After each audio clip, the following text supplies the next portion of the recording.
La campaña de Navidad de este año, del año 2018, de la Asociación de Comerciantes y Servicios de aquí de Torrent, consta fundamentalmente, nosotros hemos intentado, ¿no?, que por parte de la asociación y gracias a Cecoval y a Confecommerce, en la cual tenemos una vocalía,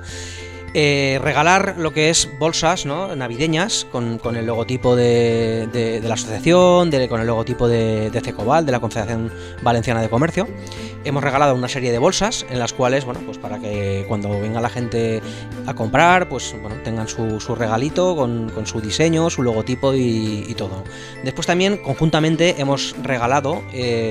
papel para envolver el regalito que la gente quiera hacer. Junto con ese papel viene una pegatina, un adhesivo, en el cual, bueno, pues se envuelve el regalo y damos el pack un poco completo. Además, añadido, hemos hecho unos arbolitos de Navidad de 1 metro de alto, son de cartón, son plegables y bueno, pues tienen un diseño pues bastante bonito, ¿no?, con diferentes regalos y con diferentes formatos muy navideños para que decorar lo que es todo lo que es la tienda.